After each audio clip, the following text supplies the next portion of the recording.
Lisa, are we expecting Karen and Scott? Yes, they answered that they would be here, but if we need to start, we can. Okay. Well, we still got a minute on my clock from what I see. And are there actually any applicants on? I don't see any applicants on. No, I don't expect one for the first one, Harbor. And the other two have invitations.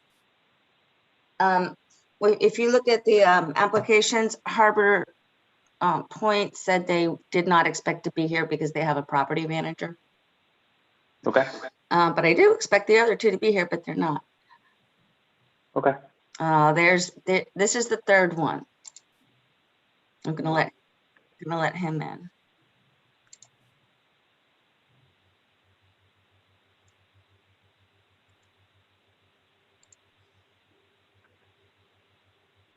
All right. Well, it's 7 o'clock. So what I'll do is we have a quorum. So I would like to see if there's any motion on approving tonight's agenda. So moved. I propose that we, sorry, Bruce, go ahead. No, right ahead. No, go ahead, Sanjay. Sorry.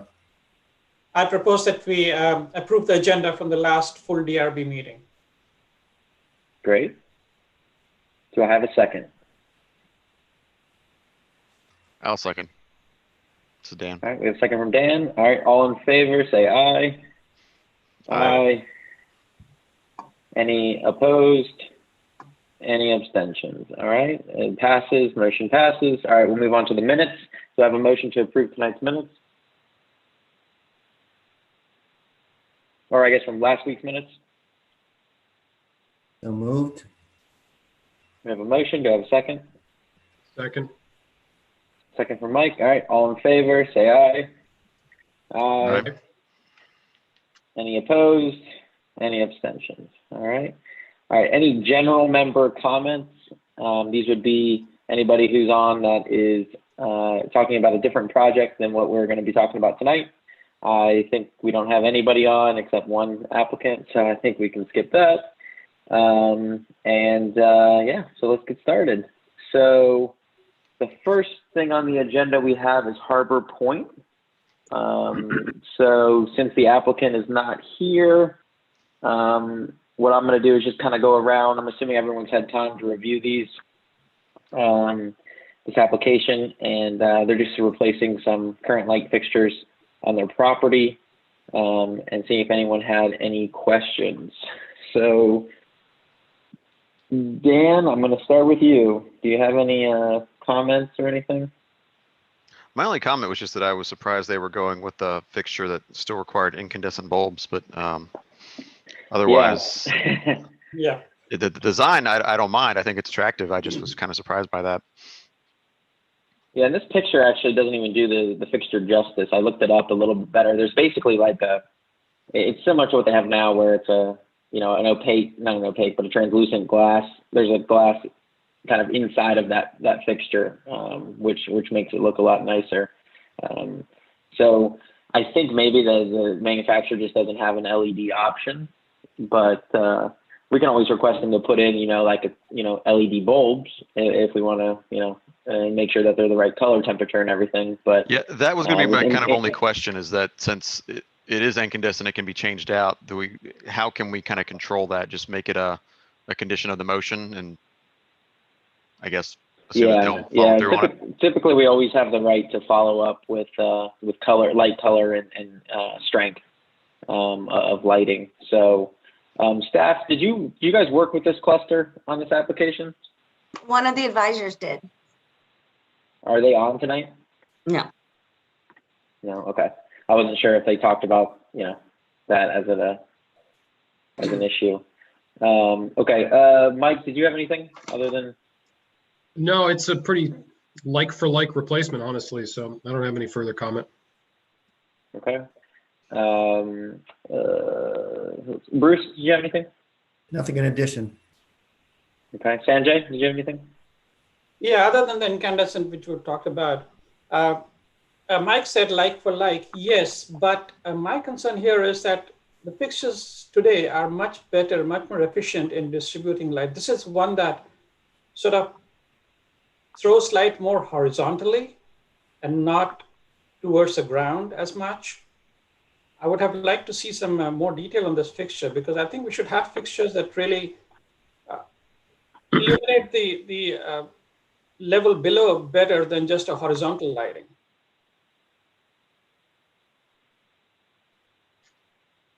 Are you worried about like a dark sky thing, or?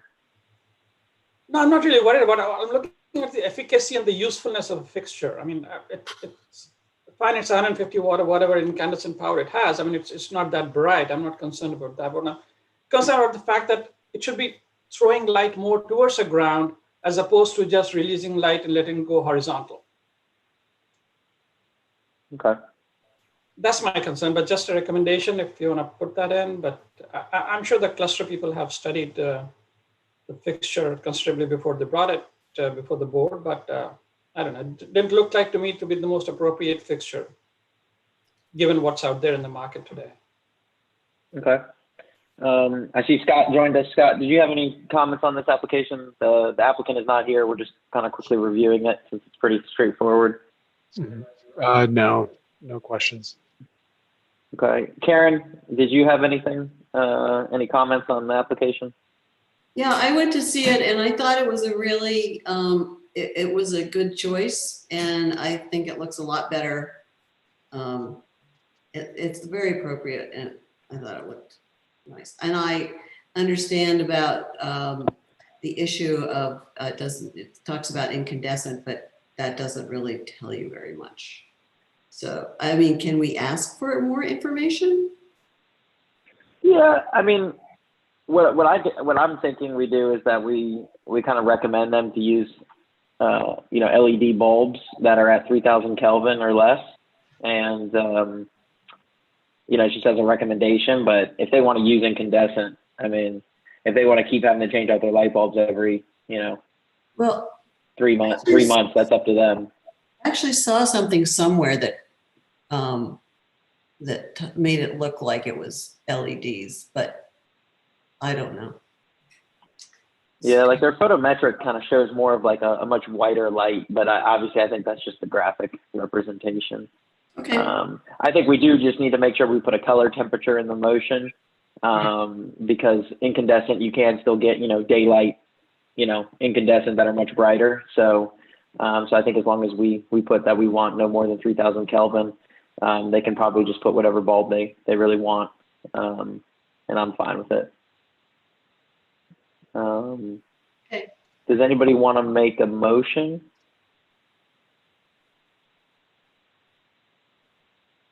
This is Dan. I'll make a motion. I move that we approve the application as presented with a condition that whatever lighting is installed is at least 3,000 Kelvin or less, and that we recommend they consider use of a LED fixture or something else that's more efficient than an incandescent bulb. Okay, we have a motion. Anybody want to second it?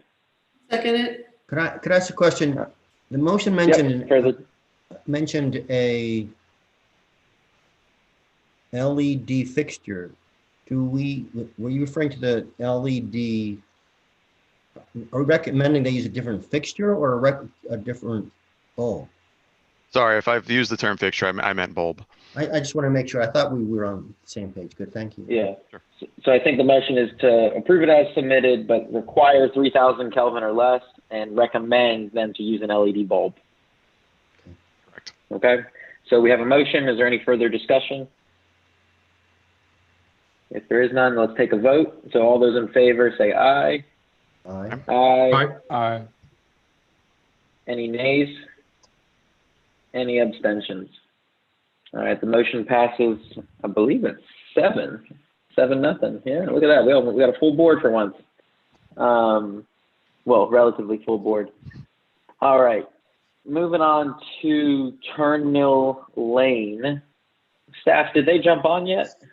Yep. I'm on, yes. All right, there goes my he is. video. All right, great. Hi, good evening. All right, sir. Thank you, everyone. Welcome back. Welcome back. So I know you're going. We did a concept approval already, and you are here to get final approval. Yes, sir. I've All made right. some changes based on your feedback. Thank you all for your feedback very much. You can navigate to what would be page 48 if you want to see just a quick overview of the changes. I noted each one that I made a change on.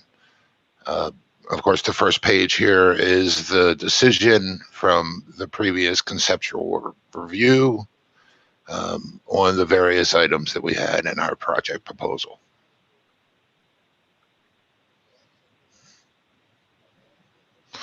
So one thing that is still pending, I will say, is we had discussed having the cluster update some of their standards. That is still pending. So a couple of the items we may come back for. So we just went with cluster standards in our presentation request. Okay.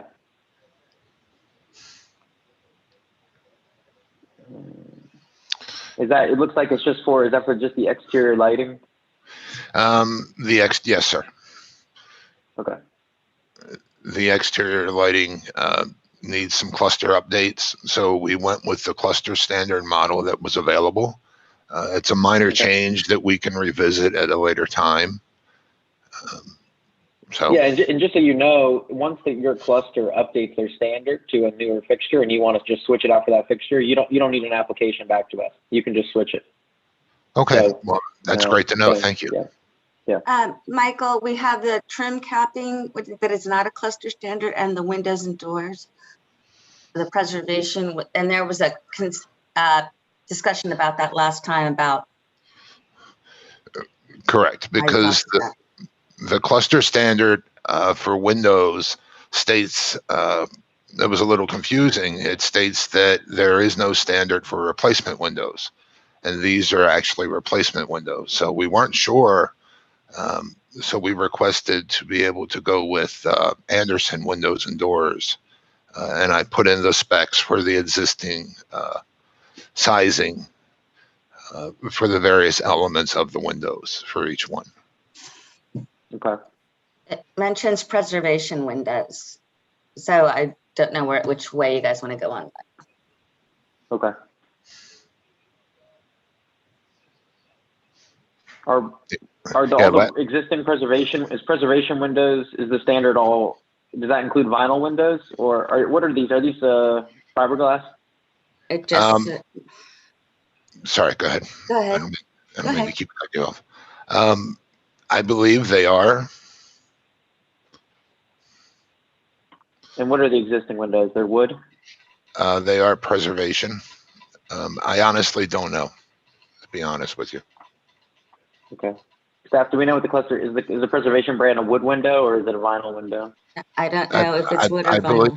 I believe it's vinyl. If you look at the Hampton Meadow cluster standards, the verbiage, I believe, says vinyl as well. I have to find what page that's on. So, Michael, if I could chime in on this, the window, yeah. Mr. Bison is absolutely 100% correct. The cluster standard, it conflicts. It says that there is no standard, and then it says preservation. It lists preservation as an option, but it doesn't say preservation is the cluster standard. And so I would say we should err on the side of there is no cluster standard for replacement windows, and that if the owner selected, they could use preservation. Okay. Yeah. Well, I mean, in the past, I understand that as, you know, the cluster doesn't have a standard, so they say, okay, make an application to the DRB, and we can, you know, see if it's a suitable, acceptable alternate for their existing windows, basically. Did you talk to the cluster about the standard? I have discussed it with Reston Association. I have not had an opportunity to directly discuss it with the cluster. Working with Cameron and Megan to have the cluster standard updated. And what I wanted to mention, I was just checking in the application. If you go to page 138 of the application, is the Hampton Meadow Clusters flipbook, and you will see the standard for preservation brand is vinyl coated windows. Vinyl, okay. which is what should be there now, I believe.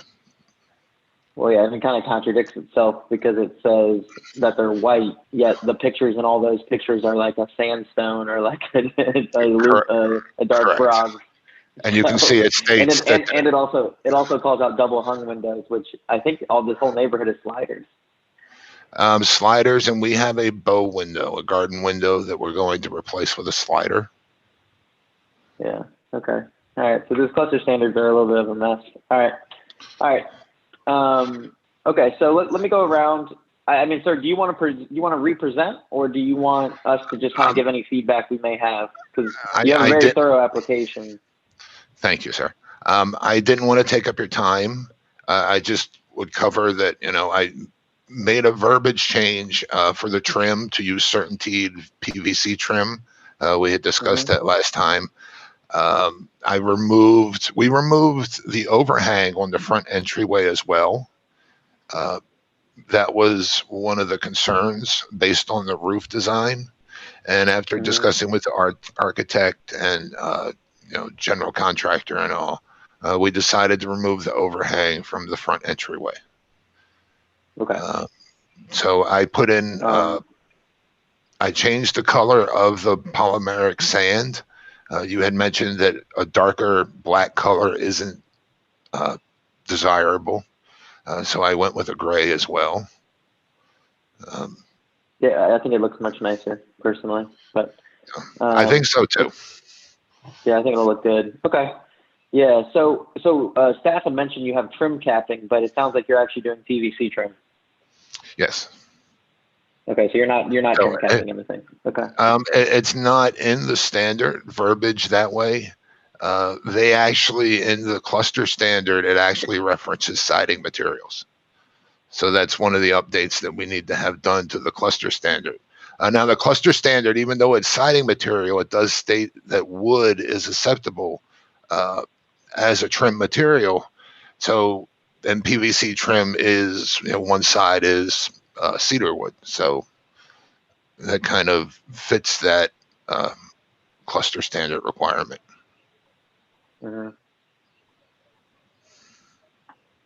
Okay. All right. Let me go around the room and see if anyone had any questions about this kind of updated, but it's all pretty minor stuff that you've changed and all for the better from what I can tell. But let me go around real quick. Dan, did you have anything that you saw that jumped out to you when you were reviewing this? I don't right now, no. Okay. Sanjay, did you have anything that jumped out at you? No questions, Mike. Okay. Mike, did you have anything? No, obviously we'd seen this previously, so it looks like the applicant had taken what was discussed during that meeting to heart and updated the application and whatnot. So no, nothing's jumping out at me. Thank you. Okay. Scott, did you have anything? No, thanks. Okay. Bruce, did you have anything? No, I don't. All right. Karen, did you have anything? No, I'm good. Thank you. Okay. So the only thing that I guess I wanted to touch base on is, us, the cluster standards and what, we're approving is obviously against some of them, or I mean, some of their standards are very contradictory. So you're trying to improve your property. And you're doing white windows, right? Per the standard. You're not. Yes, you're sir. not. Are you doing? Okay. Yes. All right. Yes, white vinyl windows, which is what they list as a standard for a preservation brand. Right. That's kind of what we did. And I looked at this. Yeah, I mean, Anderson is a better brand than Preservation, so I'm not really too worried. I don't even think you can get a Preservation window anymore. I tried. We're based in Maryland, and it was very difficult to contact them to get specs on their windows. So. Okay. Well, I think otherwise, other than the actual windows itself and the trim, I think otherwise you're pretty much following all your standards. I think the addition fits in nicely into the neighborhood. And I think the only thing I had asked you for was a landscaping plan, which I believe you provided on sheet 93. It looks like you're adding some azalea bushes. Yes, sir. And you- Um, okay. We weren't sure. We originally wanted to put in a new tree. Mhm. But until we had Miss Utility come out, we couldn't be 100% sure where we could plant the tree. So I wanted to be able to do a presentation. So what I'm doing is basically like a hedge fence. One of your other comments from the conceptual review was kind of, I don't want to say to hide, but to shield the addition. And a hedge fence, the way we've set it up, would shield that addition Okay. from the cul-de-sac and the area. Okay, great. All right. Well, I think the whole application is very well done. I think you've provided plenty of information, and it's greatly appreciated, and it makes it easier for us. Thank you. So what I'll do is I'll look to see, is there any motion out there that anyone would like to make?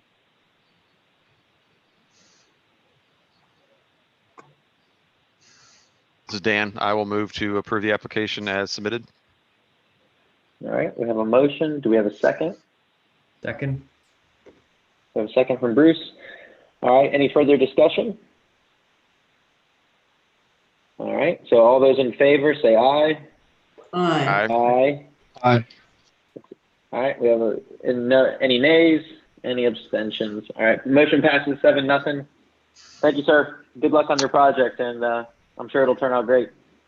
Thank you, and thank you all for your feedback and your reviewing of the application.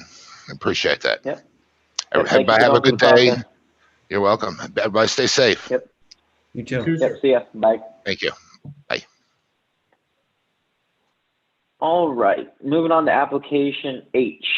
We are looking at Lake Ann Service Station. All right, is the applicant here, Mr. Kapoor? I think he's muted, staff. He can unmute himself. Oh.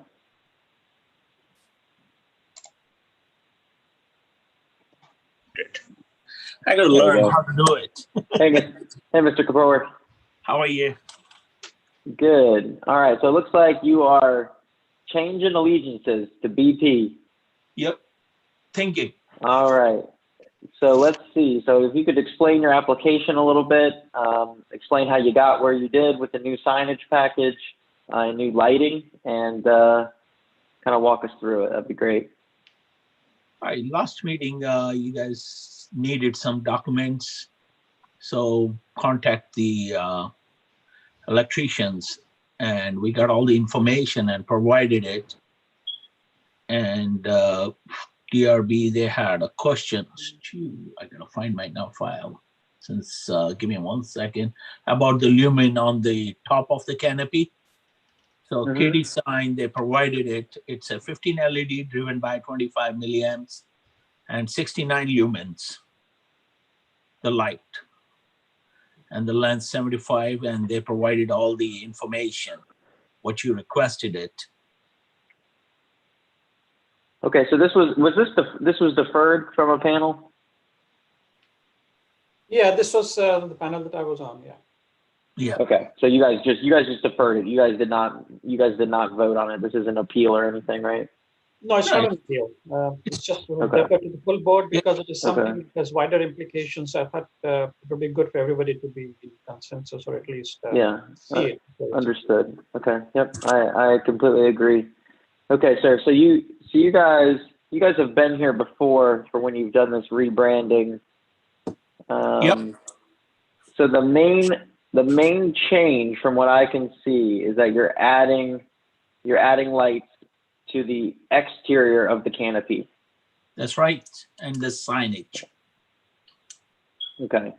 And you're updating all the pumps, obviously. Yes. Okay. And I know in the past, we've reviewed this property I know in the past when you went to mobile, you guys were trying to do lights as well.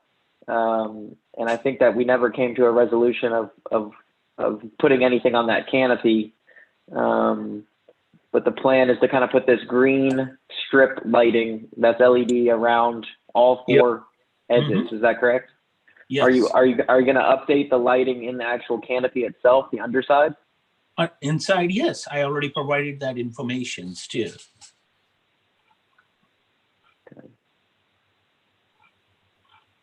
panel. I'm just looking at a bunch of LED stuff. Yeah. Oh, previously So we are reviewed. Here we planning go. to, we are going to change all the LED lights, and it is not changing anything what we have.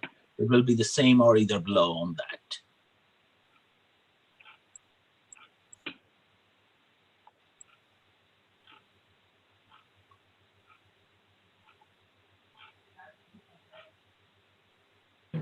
There are actually two designs shown on this for the canopy. Yeah. I can't see. And I don't know There we which go. is correct. Yeah, staff, could you go to page 39? I think that's where this is, just so we can actually review the actual the original application, so we kind of know what's going on here. Because all the other paperwork is just about a bunch of LED stuff. All right. Yeah. So this is the existing service center here with the BP stuff drawn over it. If you go up one picture, staff, sorry, go up to 38. Mhm. So right now, sir, you have nothing right now on your canopy, right? And Nothing. I believe that No was sign that was and nothing. decided. Correct. So that was decided by a last decision back in 2000 something. Way back. To not allow any lights on that canopy, correct? That's right. Okay.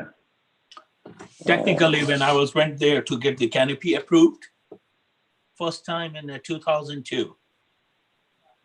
It was in 2003. So Okay. I wanted to have the canopy because this location never had a canopy. So we were on a DRB mercy. And whatever the restaurant association they asked, I said, okay, I will provide it. I just want to have a canopy.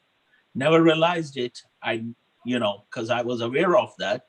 But now we need all the signage and everything for the station, proper signage. Okay. All right. Let me go around and see if anyone has any questions, and then we can see. So you're not increasing the number of pumps or anything. It looks like you have 4 pumps still. 4 MPDs, yes. It looks like you're wrapping. You're going to wrap the columns with a new paint job. That's right. Okay. All right. Let me go around and see. So Dan, did you have anything to ask or to comment on? I don't.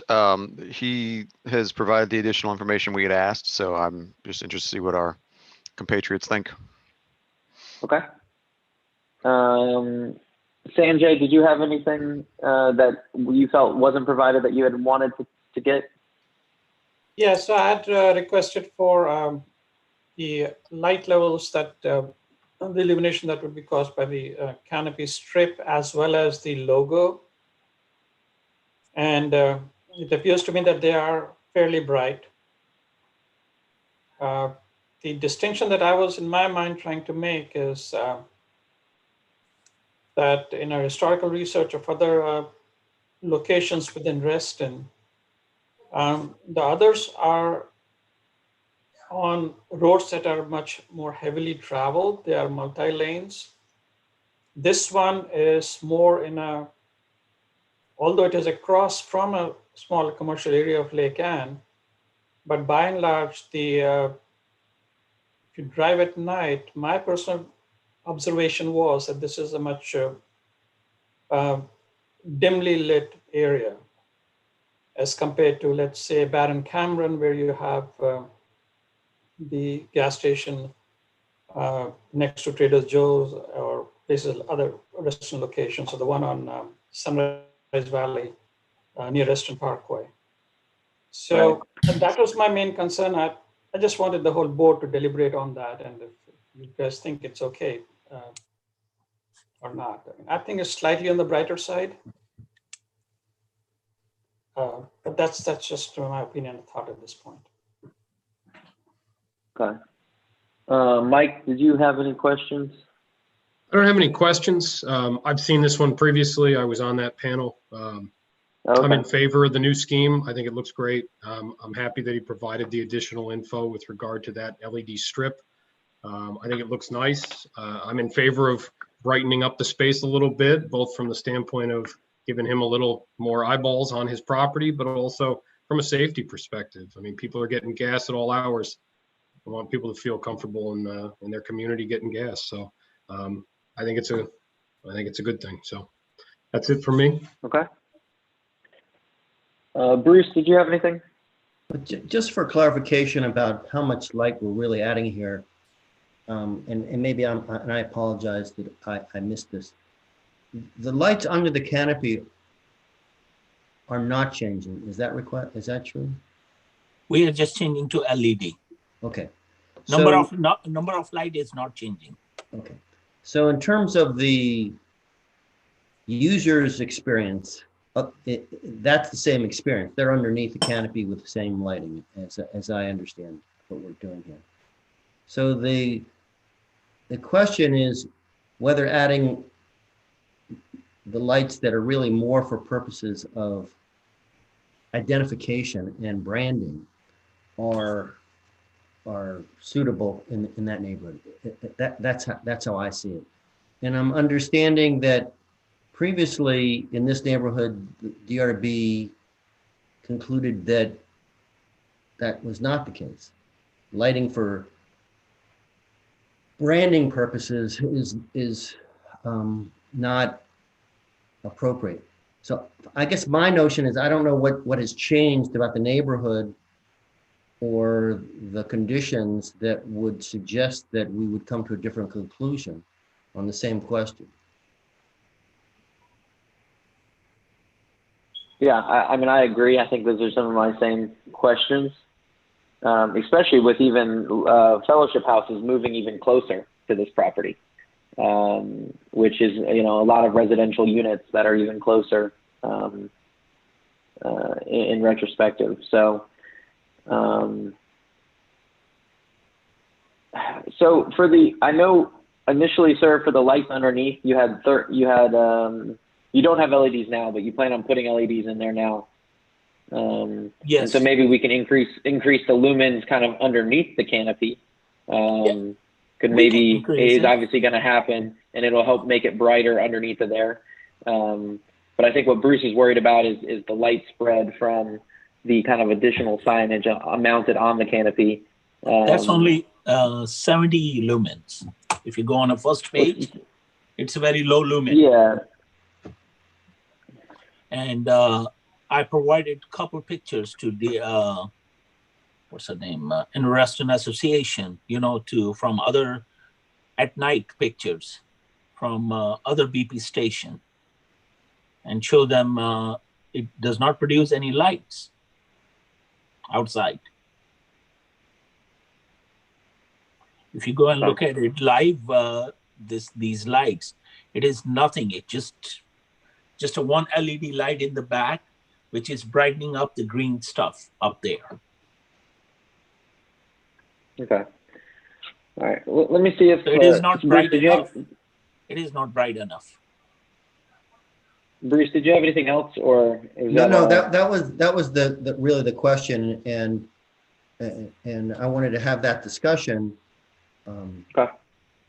Does anybody else have any thought on the lighting that Bruce is talking about, that kind of obviously will project out from the site versus down, which is, the canopy now only projects light down, pretty self-contained where the user is at, whereas some of the new signage proposal is going to push it out.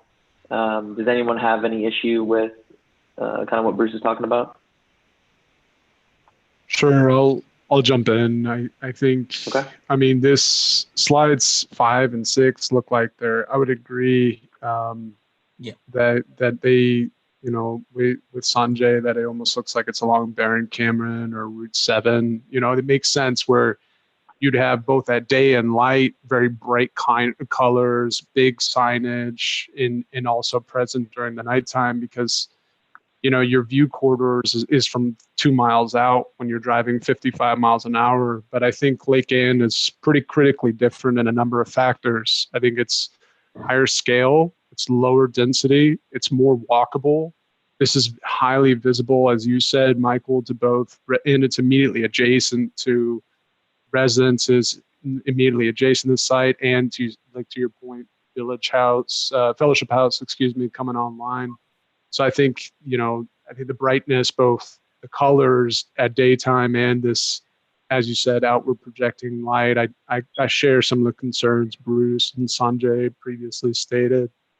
And I kind of also, I can definitely understand when we looked at the photo back in 2003, I can understand why the previous DRB decision was to go with a white, fascia, because this service station is one of the probably very few in the region probably that have a cavity masonry wall for the main house of like this particular design. So I could see how they wanted to illustrate like the canopy is more temporary and probably not cavity masonry wall, but have these kind of iconic, cylindrical drums. So I think what we're seeing makes sense, kind of to underplay it, have it be a bit understated, at least in the daytime. That's all I've got. Yeah. I agree. I mean, I think there's a lot of branding. I think people will know it's a BP as soon as they put the sign up, for where the prices are and the stations, and where the pump stations are. That's just my kind of initial opinion. Karen, did you have anything? I do. All right, Karen, go ahead. I looked at every single gas station in the Fairfax. no in Reston. And there was one thing very clearly similar in the thoughts design, the basic design concepts that are evident in all of them, is that everything is very quiet, simple. Whenever there's a choice to be made, do we make it more visible or less visible for the service stations? They chose to do less. There are plenty of fascias that are plain and white. This one seems to have there's the first few photos are showing, it doesn't show the medallion, the sunshine or whatever that is, medallion as being lit. That's a significant difference because it's a very bright yellow or white, and there's one on every line, so on every side. To be clear though, the request wasn't for that to be lit, correct? We're just talking about the LED strip. That's Just the LED strip. There's two photos, nighttime photos in here. One of them shows this, which doesn't have the medallions lit. There's other ones later on that do show it lit. Yes. Yeah, like if you go. Sorry, go ahead, sir. Example, which they showed those two lights up there, they were out of order on that canopy. Right. That's why. But the KD, they provided it on their ladder, the illuminations, that right there, 15 LED driven, 25 mA, 69 lumen only per foot. Right, but the white and the color makes it stand out a lot more. The percentage on a color. This looks very small and, it's just a green line, but that's not what it actually is. The color will on that, what's the percentage will make it. If you look at it and the distance from there, when you're looking at it with the distance and the lumen, the color difference will be changed. It will be reduced. It's not going to be increased. When you're focusing with the eyes with a different kind of a weather, it is not going to show off on that. This is all proper color coordinations. I don't agree with that. So it won't bright anything. I don't agree with that. I just, I think what's tricky, sir, we have a standard kind of in Reston that pretty much every canopy, even like, so I'm thinking of all the Sunoco, the 2 Sunocos, one at North Point, one at South Lakes, they don't have a single light on their canopy. They just have a gray canopy, just like what you have. The only one that even has a color on it is the Exxon canopy that's in the Home Depot parking lot. That one has a red stripe on the top. The same with the one on wheels. But they don't have any lights. So I think it's a standard that we've set, and it's a slippery slope that if we allow you to have lights, especially in a more residential neighborhood, that then all these other gas stations are going to come forward and want to, start lighting themselves up as well. These are all BP standards. I'm following the BP standard. And before that, when I was doing the Exxon, Reston Association, they didn't let me do it with the Exxons. So I became Chevron. They didn't let me do it with the Chevron. Then I became Mobile. Reston Association didn't did anything with Mobile, but they did with every other location. And I understand. Association, they have a standards and everything. Our station is the first location. When the association jump on it, okay, we will start a redevelopment. We will get rid of this station first. And when time comes to move it, to change it, after 18 years, association is coming up, okay, we will not let you have this thing. This is the first gas station built in Reston. It is the very first gas station. And 99% of Restonians, they don't know this station exists. How many DRB members went on these locations? I can bet you not even 60% of DRB members, not even 60. If you go and count it, how many you come over there? Sanjay Arora, even he's not our customer. He just come in for gas and goes. I have been there, just for information, to even rent U-Hauls. Now, see, only you. Now you tell me anybody I've been else? there as well. I live right down. Now, I live right down. I've been there. Look at this station. When you rent a U-Haul, how much space I have inside? Comparatively, Exxon, Sunset Hill, other stations in the Restons. How much space I have? Well, you don't have any space, but we're not talking about your space. No, we are not talking about that thing. I mean, you chose to buy that property, so attracting there's no really reason to. with a different on that. Because at the lake, if you're comparing me with the main road, where on Barron Cameron has in a 2 hours, number of cars goes, and the same North Shore, I have in a 24 hours. I have more walking people than Barron Cameron. Yeah, and unfortunately, we can't do anything with the foot traffic. I don't think adding more LED lights, unfortunately, is gonna. Yeah. But this kind of things, okay, I don't have a canopy sign, and people, they don't even know that the station exists because metro people, they put the bus stand there where we are not supposed to have it. Farmer market, they put the parking up there. I'm sorry, Bobby, you've been muted.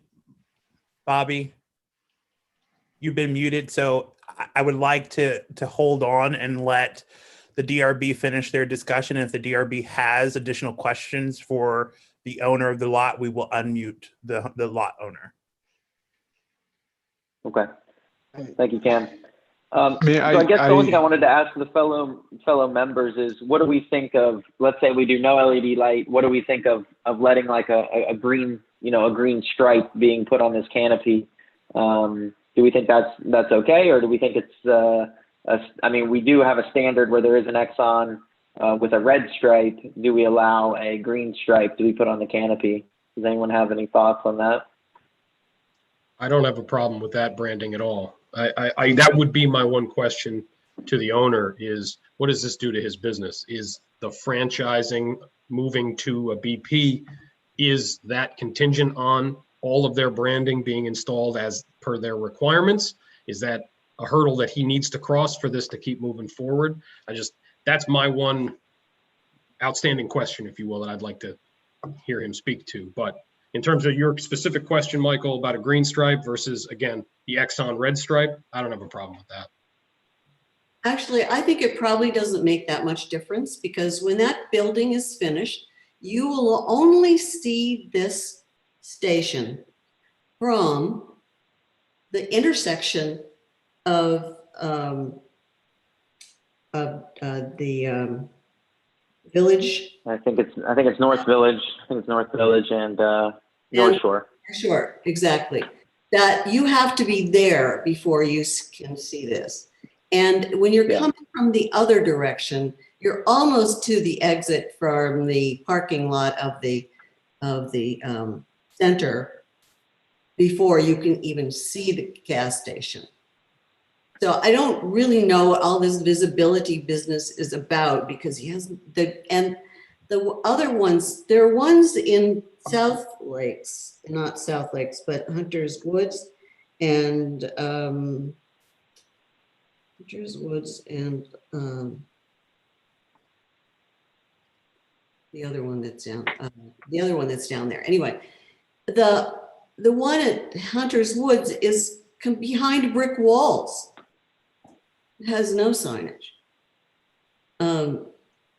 Anyway, I think that my thinking from looking at all of them together as a package is that the idea is that it is a neighborhood facility. It's not supposed to draw in the rest of the world, and that's the design that exists for the other stations in Reston. So yeah, I mean, I guess what I don't want to do is set a precedent that we're gonna, exactly. Every other station in Reston has no lights. Only one that I can find has a color for the Exxons. And even this Exxon that I'm looking at Hunter's Woods has no color, has no red, no nothing. Correct. So what I'm afraid is that we're going to set a precedent for all these other stations to then upgrade their branding, or we're going to set where they're going to say, well, why is he allowed to do it and we're not? I think right now they're quite even, and it's very clear that decisions have been made consciously to keep them quiet as opposed to screaming for your business. And so I agree. So we're either gonna decide to stick with that, or we're gonna decide, oh, what the heck. I think that these things, the design packages like you get from P right now, is they're perfectly fine on Route 7 in Tyson's Corner or on Lee Highway, where there's other things that people are supposed to look at, or it's vehicles are moving faster. There are more of them. You have so much conflicting information visually that everything seems to get brighter and brighter and sharper and sharper. But we don't have that here in Reston. So I think our decision is if we want to change that or we want to stick with it. So I agree. Just for clarification, can we unmute Mr. Kapoor to answer Mike's question before you move on to the next Yeah, step? I just want to make sure nobody else had any questions about our thoughts on the painting of the canopy as the canopy or even the columns. I mean, with any sort of green to help the branding effort. Does any other member have anything to say before we have the applicant speak? I'll shortly, I agree 100% with everything Karen mentioned. I think there's a reason why these are ubiquitous and look the same. It's because they're designed to compatible with high-speed highways. And if there's one thing like Lake Ann isn't, is it's very different from that. And I think Karen made a broader spectrum comment, is that these are a part of a family and kind of history of decisions. And I do have concerns straying from that precedent. So. Okay. Anybody else? To your question, I wouldn't object to the green on the column. Okay. Like on the upper half, kind of for the design? Yeah. Okay. To but assist, no to the to canopy. assist with the branding without throwing out our view of the unmarked fascia. I mean, for what it's worth, the Sunoco by the Target, that's got the rainbow fascia. The Exxon on Wheelie has the red stripe as well. So, I mean, there is precedent for color on the fascia. But those are all TSA, unfortunately. Those are not DRB mandated areas that we control. So, Village centers. They're not village centers. yeah. And this is, to me, this station is still part of a village. You know, it's part of Lake Ann Village Center. You know, it's part of the original, you know, area of Reston. I think the only other question I had is that the sign there currently, the mobile, I don't believe lights up now.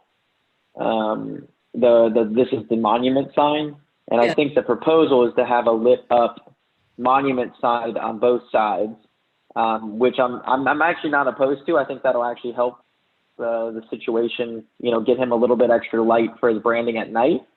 And I feel like that would be acceptable, but I feel like that's really all that I'm kind of willing to accept from that standpoint. I don't know if anyone has any other feelings on that monument sign being lit up internally. Well, I think issues at the ground are different. Right. They're not as imposing. Yeah, Right. no, I agree. Definitely. Yeah, Mike, I would agree with you that the monument lighting is perfectly in place going forward. And even the paint on the canopy may be an acceptable solution to me. But it certainly is that the light strip, particularly in the evenings, would be a real strong draw of the eye that really was not intended to be. Okay. Actually, there's no paint. All of that whole thing is plastic and different colors of green. And anyway, I think it's very interesting. Yeah. Okay. So I guess, Cam, could you, if you unmute the applicant, we'll ask him our question that Mike had. So, Mr. Kapoor, from a business standpoint, BP, will they work with you just like Mobil did, just like Exxon did, to allow us to modify the branding that they're proposing? If I don't follow their branding properly, we lose a lot of funding. In the last 18 years, I lost a lot of funding from Exxon, Mobil, and being in a business in a local, it is not fair to us. And when I opened that business in 2002, I was a technician, and we opened, this is our first gas station. And with that, I was not aware of that because I wanted to get the canopy done here, because right in the rains and snow, we never get customers here. So I worked with the Reston on that. It is just a give and take. Okay, let me have a canopy, we'll go with these things. But now onward, what I wanted to have it done properly, because all those years I learned how much money I lost every year. Because if we have branding, same branding and all that, we do get some funding. Funding from who? For the business. You know, branding, but funding from who? And they have benefits like that. Like people that buy, if you go to Sunoco, you use your Safeway card, they give you discounts. Over here, when I give a discount for Exxon, I have to lose that. We don't get reimbursement on that. Because you don't have signage? If Ms. Karen will say that this is a price to pay for a business to have it, I would say, okay, then I guess I will change my business model now. I'd rather have it instead of a gas station. I'll make a drive-through funeral home in Reston, because I have only one business. And every year I lose $25,000, $30,000 bonuses from Exxon. because I don't have full lighting, I don't have full signage and those things. Barron Cameron, all those big stations, they have it. About the 100 mil Exxon, that is a different criteria. Those are company stations. They can afford it. Yeah, but if you look at the Exxon on Barron Cameron in the Home Depot parking lot, they don't have the signage. So you're saying you lose? I don't understand how you lose funding by not having signage. Are you saying your sales are down? I just want to have it as is. I'm not going to argue on anything. That's all. Okay. I do get funds from BP, which I answered that to you. I get from BP. If you guys don't approve the BP, I'll bring some other brand. I will not change any brand on this location until I have everything approved. And if I have to get on vetoes or something, I will work it up on that. I'm a very simple guy. Okay. All right. Mike, does that answer your question? I think we've said enough on that front. Yeah. So whatever decision is yours, it's acceptable with us. Okay. If we will decide what we want to do it further. So does anybody want to make a motion on the application, or does anyone else have anything further?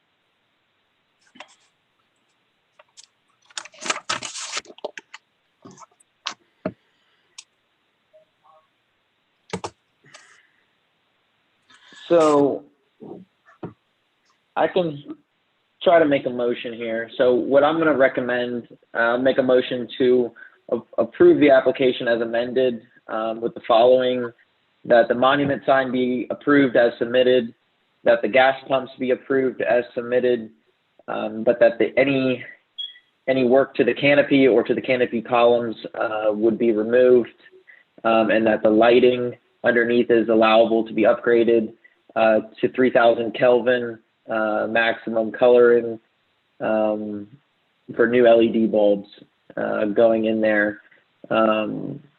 And I would even allow you to increase the amount of lighting under that canopy if you wanted to, because I know there's not many fixtures under there. Are you going to upgrade the fixtures, or are you going to just replace bulbs in there? So No. We were working on it, upgrade it a little bit better, so you can have it for a long run. Putting new fixtures in there.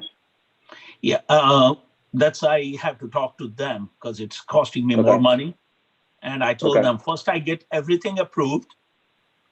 And once I get approved, I have to work on my project, how much money is total coming up, because I know some of them, because there is a new things they came up and I got to put it up on there. Okay, gotcha. Okay, well then we'll include that the lighting underneath the canopy is allowable to be upgraded to LED bulbs with 3000 Kelvin maximum, and then also I think there's the bollards are approved as submitted as well. So that's the motion. Does everyone understand it? Is there a second? Could you just clarify what's with the canopy now? I was saying no modifications to the existing canopy besides the lighting. Okay. And are you talking about higher levels of lighting underneath? Well, that's not part of the application. I just was more asking a question. Can I say something? You say no modification to the canopy outside. I'm not going to leave it gray. I just want to let you guys know. This is not going to leave it like a gray. Otherwise, I will have canopy. When you look at the canopy, you're leaving a gray on the top, green on the bottom. It doesn't look good. It does not look blended with the color. Yeah, I would disagree, because you have the brick, you have the gray. But I cannot have a topless girls works at the station. Canopy will be looks like every other gas station in Reston has no branding at all on their canopies. You drive around to every other gas station that's under the DRB. Their canopy design is different. All the gas stations they're designing is different, and I'm not with the other ones. I'm a laycan. Listen, sir, you shouldn't be surprised by this. You came before this board about 10 years ago to try to put lighting, and you were denied. So I'm not sure why, I know we're 10 years later, but we've set a precedent with So 10 gas years station ago, I lighting. had a fire 2006.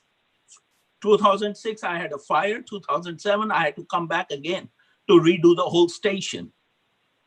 If in a 16 years, all Correct. these years. Correct. And at that time, we didn't allow any lighting on the canopy, correct? I'm And sorry. no signage. Mr. Chair, Yeah. point of order. This is turning into a back and forth debate, and we're really straying very far from Robert's rules. I'd ask that we, if there are no further questions, that this be moved forward with a motion. Okay. So there's a motion on the table. There was a clarification asked. Is there anybody who wants to second it, or we can have the motion die and someone else can make the motion? Another clarification. Okay. In your motion, are you addressing any change, assuming there's no lights on the fascia, are you addressing in any way the changing the color of the painted surfaces from gray to white? Is that part of the application? I was saying to keep the canopy as is.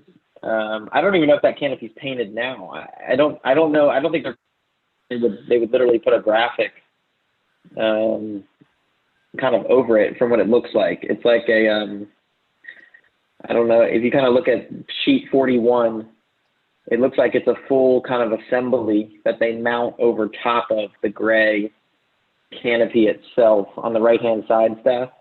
If you go to that section, it looks like they kind of put new panels kind of mounted to the existing canopy. If you kind of see what's there in the gray, I think that's the existing canopy. And then you see they have basically signage that is going to project out about 4 inches or so, it says, or maybe that's just for the logo that they want to put up there. There's like the other thing, if you section through it that shows that the whole thing. Yeah, if you scroll down to the next page, Steph, page 42. So this shows it's literally like it's like a bubble being, it's almost like an extruded, green bubble being put up there. It's not painting anything.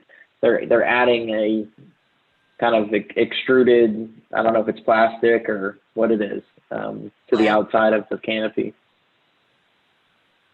So the motion, what I'm recommending is not to allow any of that. Not any of that, but what will remain? I'm saying, are we making any part of your motion,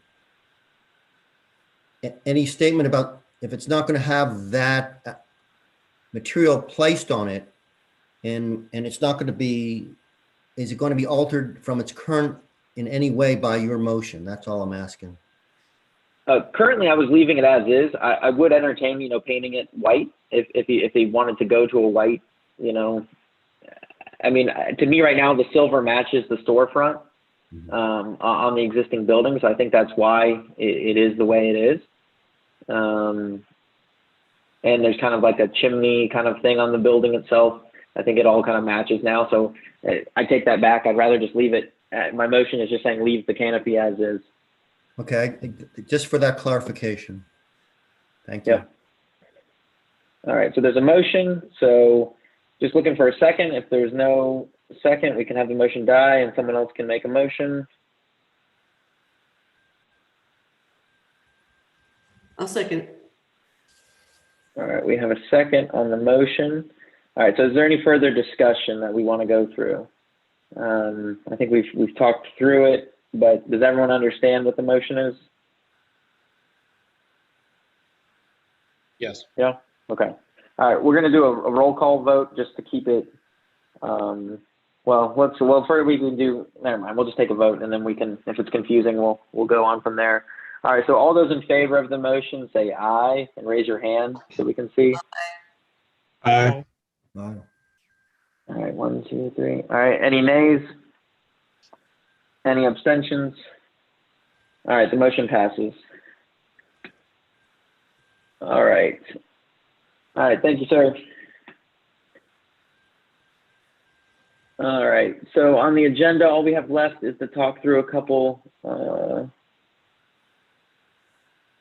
DRB things. So we have working groups. So I met with Cam and Lisa this past week, I believe. And we kind of wanted to go over just a couple small questions that we had. So for the working groups, we have cluster standards and design guidelines. And I know one big thing that Cam is trying to spearhead is design guidelines and kind of, I guess, kind of not simplifying them, Cam. What word would you use? Making them more thorough? Yeah, thorough and clarify them a little bit more. And so we had a working group. I believe it was Karen and Dan, I think, volunteered. Was there anyone else that volunteered? I thought I heard Sanjay, but Sanjay can say yay or nay. I'd be happy to join if you want me to. I think what staff is looking for is basically they're going to draft, the kind of a rough draft of maybe kind of what they're looking at, trying to update, and just looking for kind of feedback as they go, so they're not, spinning their wheels, doing a lot of work on something that then, may not, kind of fly with the DRB. So I think they just want to have some eyes on it as they're kind of moving forward with it. Does that sound about right, Cam? Yeah, so what we'd like to do is we had that list that we talked about at the last full board meeting. Basically briefly meet and sometime in the before Thanksgiving, let's say, go over that list. If there's anything that those DRB members on the working group would like to add or remove, if they think that it's not worth doing, take that feedback and then allow staff to be proactive in rewriting all of those, then presenting those back to the working group. So the working group can look at them, say yay or nay, and then bring it back to the full board. Does that sound good to Karen, Dan, Sanjay? Yeah. Sounds good to me. Okay. Exactly. Are we starting with? I'm sorry. I kind of have to see something. I can email it to you, Karen. I can email it to the whole group. It's just the list that was at the last meeting. I don't have it pulled up right this moment, but there were about 12 or 14 different guidelines that we were recommending to be reviewed. And so that's what we would start with, that list. And I'll email it tonight so you can see it. Okay. And how do we, is this something that we work through emails? We don't have any meetings, or how do you see it interacting? Well, ideally, I don't want to take too much of your time, but I do think a meeting or two would be beneficial. But probably most of it can be done through email beyond the first initial meeting, and then meeting again to review what staff has created so that the working group can, I think it's better to work together than, remotely or via email. All right. And do you have a goal for when you would like to have this, have some feedback from the board? Yes. So the goal is to work with the working group and have something ready for the February full board of next year. Okay.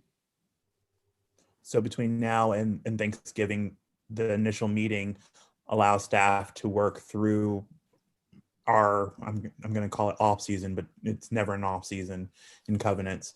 And then come back in January with another meeting and then bring that information to the February full board as a draft review. Okay. See if we're in the right direction. All right. And then for cluster standards, Cam, did we have a working group for that, or are we looking to form one? I think we're looking to form one. You were the only person that showed. Oh, that's right. Yeah. I volunteered for it. That's right. Yeah. I think the big thing is that to make sure, the reason why I think it's beneficial to have a working group for that is as all these clusters are bringing in applications, I think, like tonight, I necessarily wasn't a cluster standard with the lighting, but to be able to bounce ideas and bounce an application off of us kind of prior to be able to make sure that it has every question that we may ask and make sure that we can make sure the cluster's as prepared as possible. I think it's beneficial to kind of have a working group kind of ongoing where it's a similar thing with whether it's just working directly with Megan or whoever's dealing with the clusters, you can, if you guys have any questions or whatever, feel free to email them over and we can help kind of get through any roadblocks you may be having with some updating some cluster standards. Like obviously the one application tonight, I forget the name of the cluster, but where Turnmill Lane is, clearly they have some conflict in their clusters, in their cluster standards. So they need a little help. So that might be, something that I recommend, Megan, I'm sure she's reached out to them and has gotten no feedback, but at least, she can, keep trying to prod them to be able to help people improve. Because that neighborhood specifically, it's so close to the metro. It's, people can get in there at an affordable price. I foresee him, I think he's probably the second application I've seen recently of some major upgrades going on in there. So it'd be good to get that cluster kind of updated from their standard standpoint. I think having working groups to just kind of, and like I said, I'm willing to help meet with clusters if needed, if they need just a little bit of guidance on some things. So does anyone else want to join the cluster standards working group? It's a lot of fun. Don't make me pitch it. Don't make me pitch it more. Well, it looks like maybe I'm the only one who has interest in it, which is fine. I have an interest. I just don't think I have the time to be willing to commit. Okay. Yeah. No worries. I guess one thing that I was talking with Cam and Lisa about is I want the working groups to actually be. We always said we would make working groups, and I've been on the board for 2 years, and the working groups, I think all the ones I've participated in have had zero impact or any meetings or anything that kind of do anything. So what I'd like to do is make sure, obviously if you commit to it, you're able to, like you said, Dan, have the time to do it, and just be open to communication with staff to be able to help them do their job a little bit more effectively. So looks like it's just me for that, which is fine. Not a big deal. I think going on the same idea, I added this to the agenda this morning or yesterday. I don't know, I think this morning. I spoke with Supervisor Alcorn today at length kind of about RTC North and also about some other development things. And I think what he he apologized about not having to cancel. There was basically 2 different medical kind of emergencies that he had to deal with, one for himself and one for another kind of colleague of his that he had to fill in for. So he apologized that he had to move the session so late last time.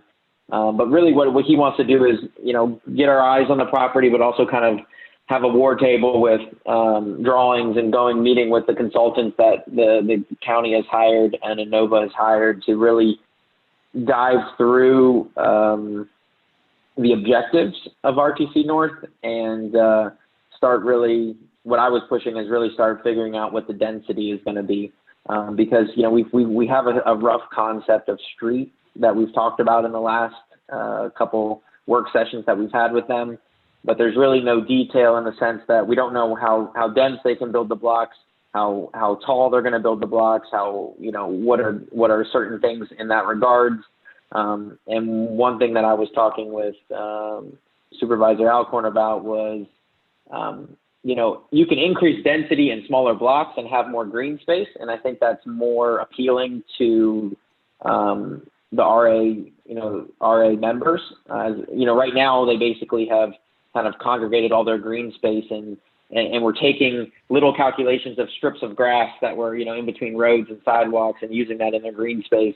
And he wants to find ways to be able to kind of create a much more civic space that has some significant green open space. Whereas right now the plan just doesn't, all it has is like one ball field that's really the main open kind of space.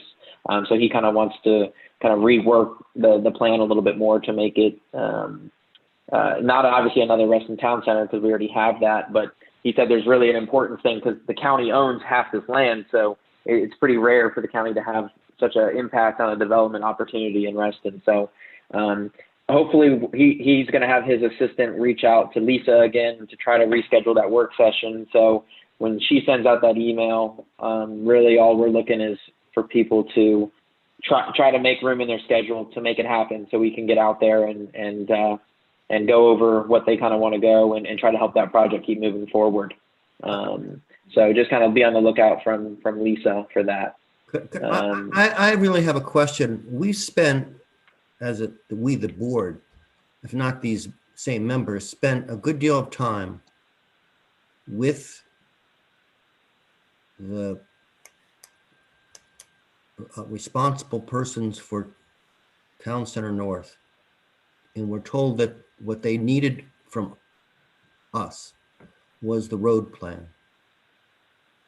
And now I don't understand and clearly that was before the current supervisor, but I don't understand now, once we went through that, why is he coming back and saying, because I heard him say independently that he doesn't like what we said, what we did. So I am viewing this a little bit as a do-over, not, and that concerns me, because I don't think it's appropriate for the supervisor to interfere with the inner workings of the Reston Association, of which we are an independent board.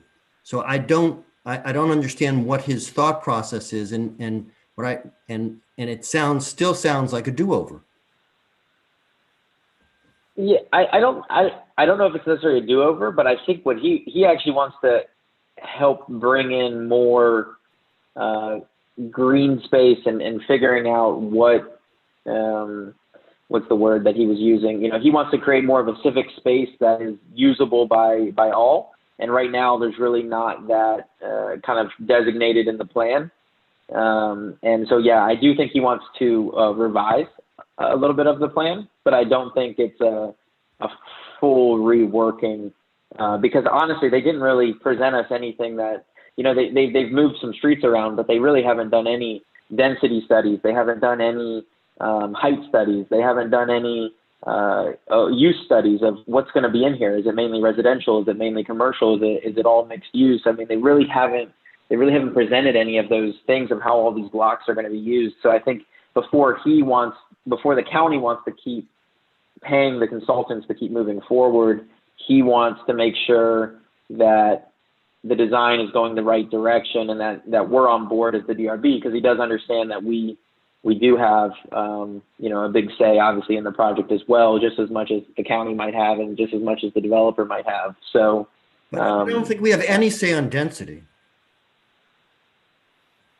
which seems to be the driving force here. What do you mean we don't have any say on density? We're design. The density is a zoning issue.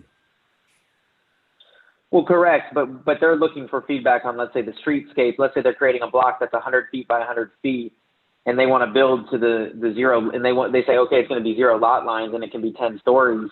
Well, we kind of need to know that, because aesthetically, we're going to say, no, that's not going to fly in that area. So I think having the density can really can show us the building limits, which I think can help inform what the design may look like. And from a height factor, which we do have a say in from an aesthetic standpoint on height and on that kind of said. So that's kind of where I've always, when we had that working session, it almost felt like there just wasn't enough information to give kind of true feedback. Sure, the roads look fine. I like how you're working in the contour of the land, but in the reality, I can't approve it necessarily until I know what you want to put on these plots of land. That's kind of how I was viewing it.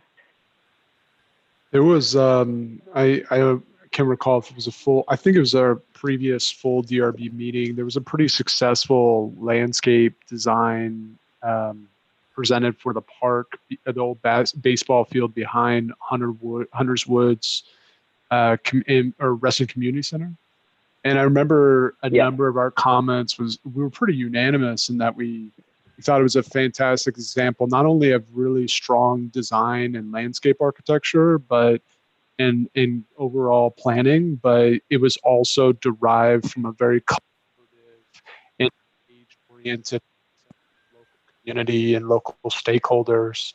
Does this new wing of RTC have any sort of framework currently in place of which they are currently gathering, at least curating or actively engaging in comments or stakeholder involvement and participation?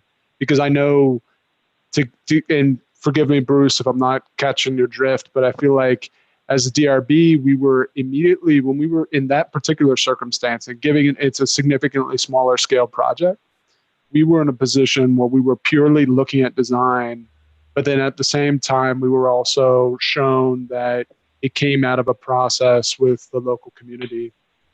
Almost similarly with our single family homes where, at least 3 or more affected parties are listed, except you scale up the project.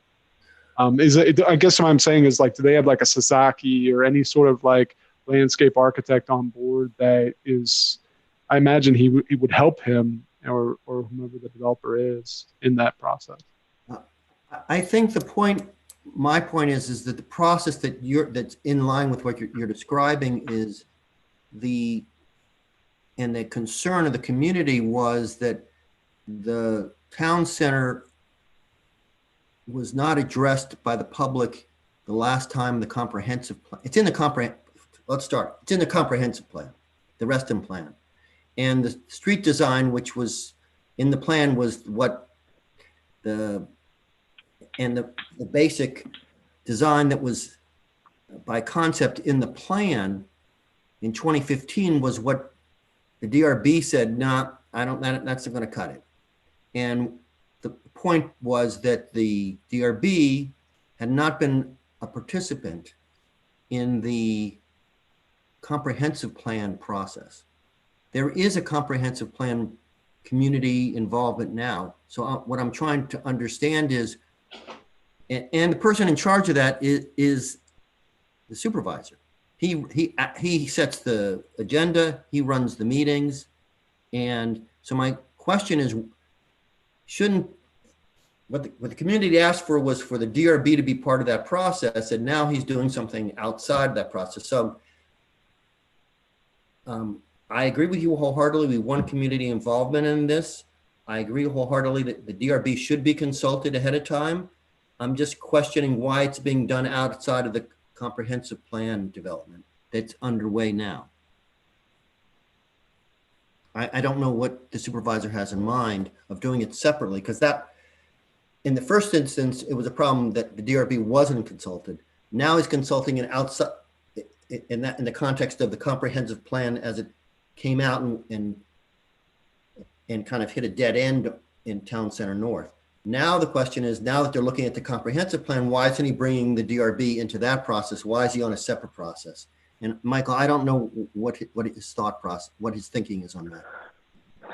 Yeah, I mean, we didn't talk about the comprehensive plan of Reston as overall. I didn't know that they're actively working on a update to the comprehensive plan of Reston.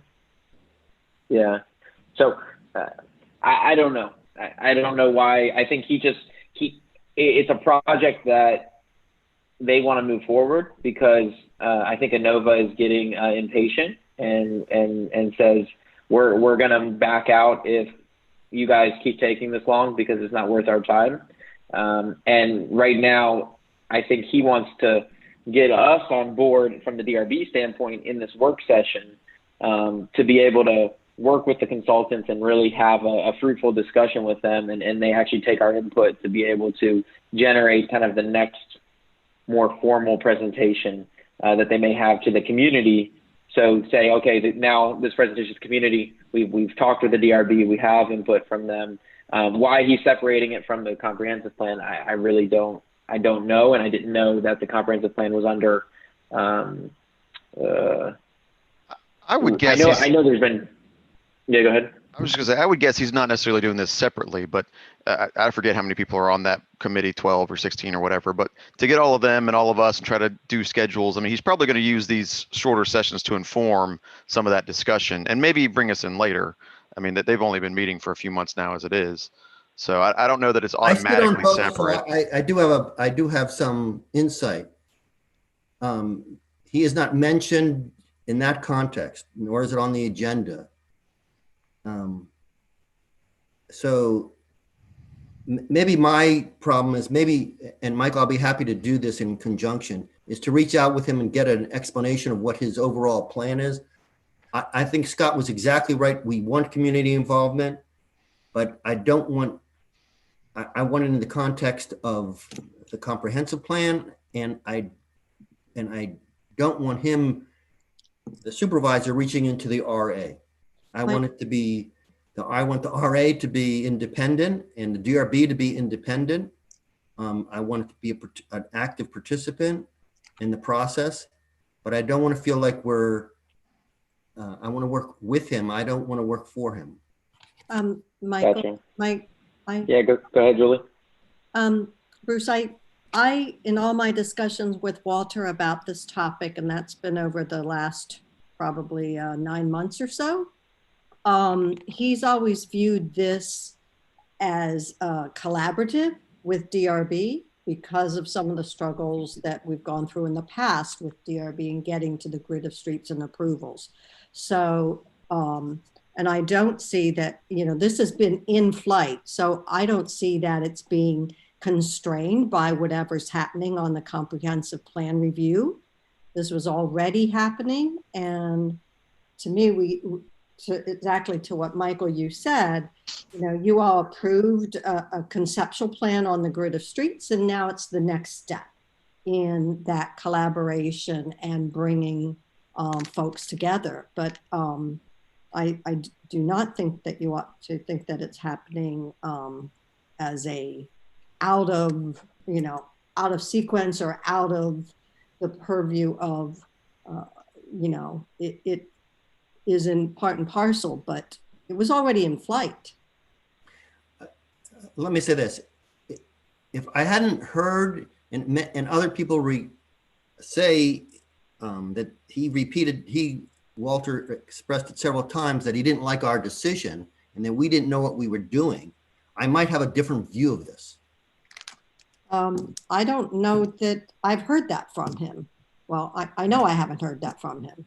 I thought that he was pleased with the change in the street plan, that he felt that was more in keeping with the nature of Reston, and so. All I can say is everyone has a different conversation, so I can't say what he said to you, but I can say what he has said in my presence and to others. Yeah. But the more important thing is that I don't think we're way off here. I just want to keep it in line with what the community is doing on the comprehensive plan, because that's where the concept that we agreed that we approved, we, the DRB, addressed for that's where it's going to be incorporated into the comprehensive plan. And I think that's why he wants to have this discussion, back to Michael's point, is, how do you incorporate the principles that are being laid out with Carter and the comprehensive plan review on what's important to Reston, and how does that get maybe just not to make this overbearing. I can reach out to Walter directly because I'm at the intersection of both the DRB and the committee that's looking at the comprehensive plan. And I'll just ask him what he has in mind for how he envisions it working together, and I'll report back to the DRB. Michael, does that work for you? Yeah, no, that works great. It'd be great if we can kind of have a feeling for that before we have this work session, so we kind of know kind of what they're looking for. So I guess just be on the lookout for that from Lisa. Hopefully, I think it is Amanda's going to reach out to her to try to set a time. Obviously, we're running out of warmer weather, and he wants to kind of do it outside, kind of be on the property, kind of have I don't know what type of setup, but have some of the consultants there, et cetera. So I think the only other thing on the other items was panel meeting times, and this was just something that I ended up talking about with Lisa and Cam as well, was for just the panel meetings while they're virtual. We did that work session for Vantage Hill at 5:30, and I actually kind of really liked it because I was able just to transfer in, get it in and out in about an hour, hour and a half, and be done, and still have time for dinner versus ending at 10 o'clock at night after some of these. It feels like some of these cluster panel meetings or not just cluster ones, but panel meetings in general. Full board would still stay at 7, but we were thinking, would anyone, while we're virtual still, would you guys be opposed to maybe moving the panel meetings to 5:30 for virtual ones? Anybody have a thought on that? My only point was that one of the reasons we were concerned was the availability of the applicants. And at the time we had that discussion, part of it was the people were more on the road. But so the issue, it would be, I agree, it's very convenient just to switch to the next Zoom meeting. Yeah. But the question is, and I don't know the answer, and I'm not giving an opinion so much as pointing out what our concern was, how it would affect the applicants.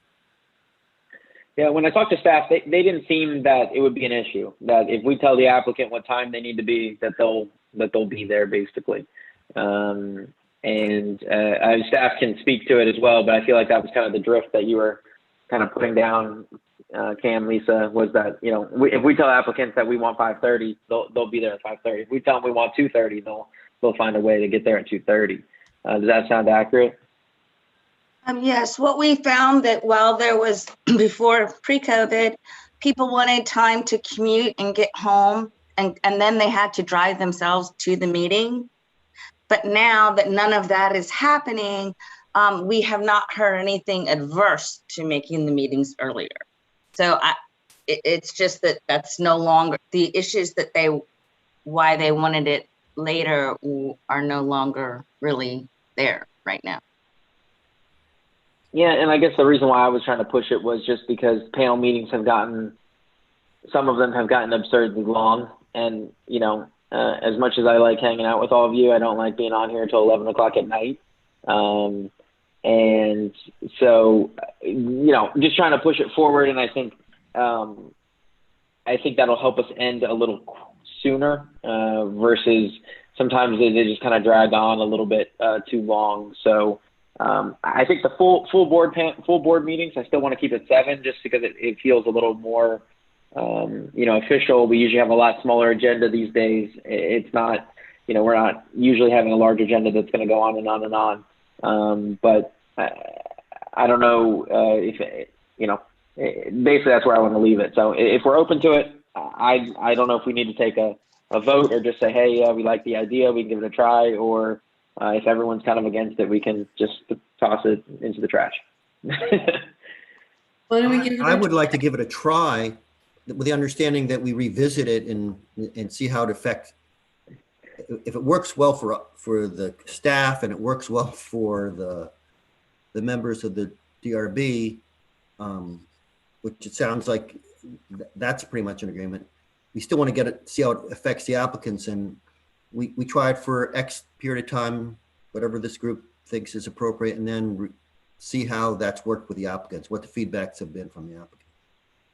Yeah, I mean, I think we tentatively, I mean, obviously everything is a moving target these days, but we tentatively thought, okay, maybe we'll be able to meet back in person, maybe in April. That was just a date that was kind of thrown out there. More than likely, who knows what the heck's going to happen. But, so maybe we say we try it for the next, 4 months, but what are we in October? Maybe 6 months. And it's just for virtual meetings. And if we go back for some reason in-person meetings before then, we go back to the normal 6:30. Because I do know getting 6:30 in person was a little difficult for myself. But nowadays, everyone's kind of work schedules have changed a little bit. So if everyone else, Karen, I think you were going to say something. Did you have an input on the time? Oh, I was just was saying what he said, that why don't we try it? Yeah. Because Okay. it doesn't affect me either way. Yeah, and honestly, if we think about it, we're the only ones who are the constant, right? Most of the applicants aren't having to come, every week, so they're not going to really know one difference or the other if we used to start at 6:30 or 5:30 or 6 o'clock or whatever. So we can kind of adjust the time as needed. If 5:30 doesn't work and people are missing all the applications, then we say, okay, let's go to 6 and let's, or whatever. So I say staff, let's give it a try. Okay, I'd like to add something.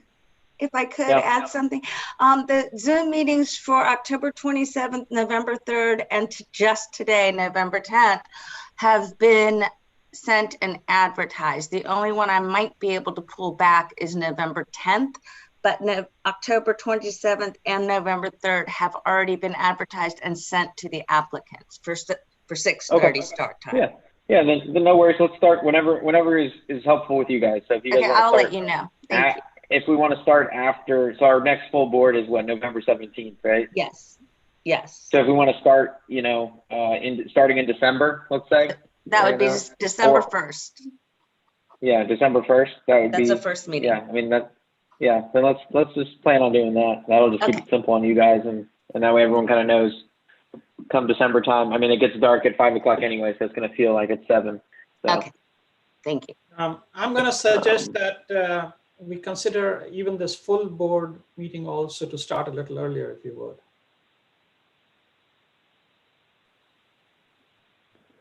The only reason why I didn't, I didn't want to move. I don't know, because so what I think with the panel meetings is maybe that's something that we can kind of keep. I don't know. I'm not opposed to it, but I'm also I don't mind having it at 7 at least once a month just for the full board. But if everyone wants to move it up, then, or if we maybe we give a try for just the meetings, for the panel meetings, and then we see how that goes, and if we all like it, then we can maybe adjust, come January or something, moving it up to 7, or from 7 to 5:30 for the full board as well. We can just see how December goes. Does that sound okay, Sanjay? That's fine. Sure. Okay. Yeah, let's see how December goes, and if we all love it and we're like, oh, this is awesome, and then maybe we can move full board up, and as well, so we're not on here too late. Okay. Good. Does anyone else want to talk about anything else? I think that was all I had on here. I had one quick question. Yeah. Mike, is the meetings with the supervisor, are they outdoor? And like, I imagine socially distanced and. Yeah, so the one that he wants to do outside at RTC North. And obviously the weather is cooperating now. So I said we kind of probably should try to get it on soon, because it's going to just start getting colder, and, it's not going to be enjoyable. So, yeah. But yeah, his full intent is to have that outside. Yeah. Okay. Sorry. Quick question. No, we're good. So if no one has anything else, would like a motion to adjourn. So move. All right, do I have a second? I will second it. All right, all those in favor say aye. Aye. Aye. Aye. Aye.